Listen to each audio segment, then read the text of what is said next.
Hey, welcome to another episode of ENTA Asks, where we hear epic stories from great people about the businesses that you want to work with. Click below and subscribe so you never miss an episode. Or if you want to be on our show and tell your epic story, our link to get on our show is in the description below.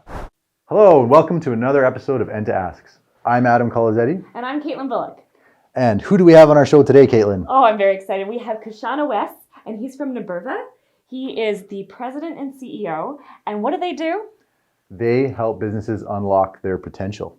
Yes, please. Yes, please. Welcome, Kashan. Thank you very much. It's really exciting to be here. Thanks for having me. And Absolutely. we've actually known Kashan for a couple of years now, just through LinkedIn and through a variety of collaborations, right? So we're super excited to have him and finally meet him in person. Yeah, same here. I was so much looking forward to this day, and finally, You're the here. day came here. We met in person. So tell me about Naburva and the name. Like, where did you come up with that? What does it mean? Yeah. So the name Naburva is actually a combination of two words. It's Nabu and Minerva. Okay. So these two were two symbols of wisdom and knowledge in Eastern and Western cultures, respectively, in the ancient times. I don't know how many centuries ago, but yeah, essentially this is a combination of the two names, and hence it represents diversity, knowledge, wisdom, and a global perspective. Love it. That's great. And see, I wore a necklace because your symbol's a tree. So I got my little leaf necklace on because I know I'm representing. On point. Love it. Now, how did you start this? When did it all happen? Yeah, so it was back in 2019, somewhere towards the end of the year, and I was reading a report by Statistics Canada about small businesses. Oh, that sounds fun. Oh, yeah, I was really shocked to see that, and I found out that most of the business, in fact, more than half of the small businesses, they are totally obliterated within the first 10 years of their life. Like, since they're established, they're not able to complete or see their 10th anniversary. And we're talking about pre-COVID numbers here, right? Mm-hmm. Yeah. So, and that kind of takes me back to a story some 30 years ago. I was 14, 15 back then. So I and my little brother went for a swim, not really a swim, it's because I didn't know how to swim at that time.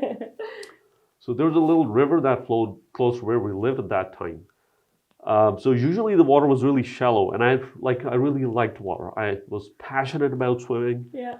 And I loved being involved. I didn't know how to swim, like I said, but I loved splashing around and doing that pretend swim. So at that point where we went that day, the water was really deep, right close to the shore. Oh no. So I remember I took the first step in, and then the second, and the water was already above my head, right? And I didn't know how to swim. What'd you do? Oh, well, I didn't do much. I mean, I tried to call for help, and I tried to I started panicking for sure. Oh, yeah. And I couldn't really call for help because when you're drowning, you can't really speak. Right. So fortunately, my younger brother, who was 6 at that time, he had the presence of mind. He was standing on a big rock, right on the shore. So he sat on the rock, he grabbed it, and he extended his foot forward. Oh, wow. Right? So I was going out, and I was thinking, well, this is the end of it. That's my last day on this earth.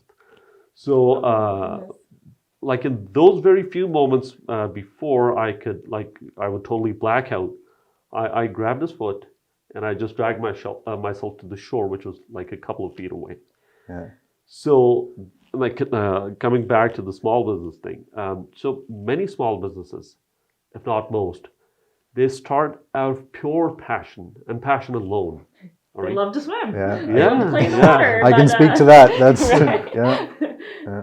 And oftentimes I'm speaking to students and business owners, entrepreneurs, and it's very important that once you are starting out for your journey, what you want to do in your life, as work, as a profession, be it job, be it your business, it must be based on your strengths. It must be based on your core competencies.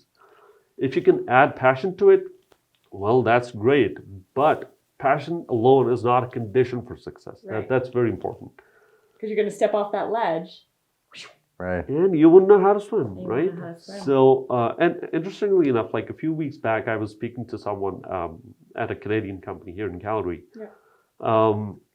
and they're a big business now, right? So back when they started, like the entrepreneur who started that company, it was started out of pure passion.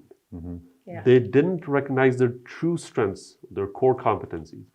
So one day somebody walked in and they and obviously the business was floundering because they were not leveraging on their strengths. Right.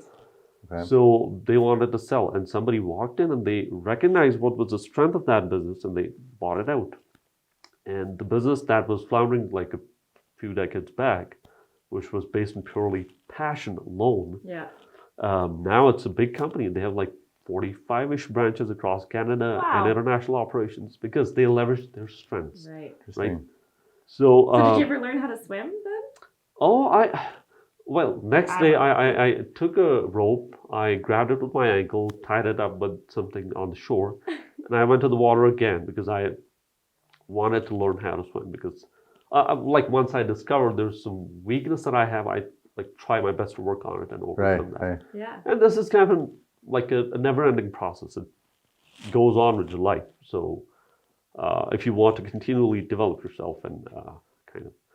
So eventually I learned how to swim and I can swim enough not to drown. Right? So you did this like by yourself? Like did your parents know about it or? Oh no, not until very late at some point, like maybe a decade later I told them. So you went back to the water. Yeah. You tied a rope to a rock. Yeah. The other end around your ankle and just jumped in. Yeah. Figured it out. And just figured it out. Yeah. Oh my goodness. When I took my first dive here, it was at a lake in Ontario, and my wife was with me. She didn't know how. I've never dived before, and she was like, "I don't know. Did you know how to do that?" And I said, "No. I thought I would just.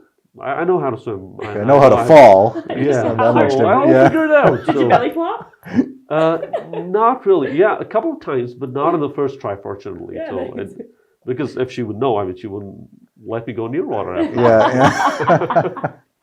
That's awesome. So you've got this correlation. I love it. Where businesses are really passionate. They might not know how to swim. They want to jump in, right? Yeah. So you could be like that rope for them. Like, hey, go ahead, jump in. I got you.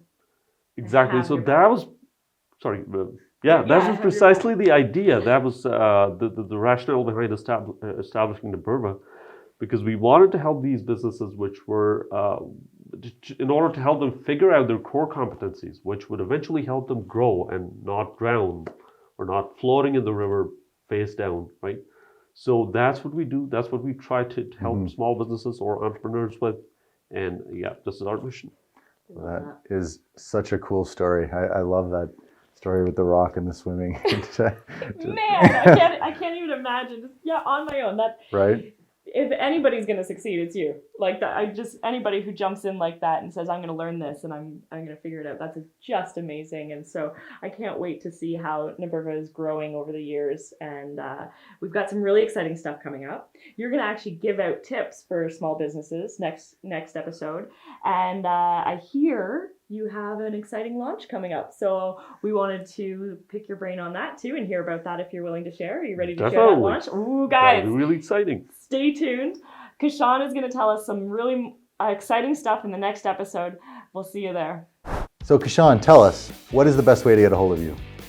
Well, the best way would be to send us an email at info@naburva.com. And the reason why email is better is that you can elaborately describe the challenge that you're facing, and we'll be glad to respond. We don't charge anything for responding to emails, just reach out to us. Oh, can I get a mic drop? That was so Epic.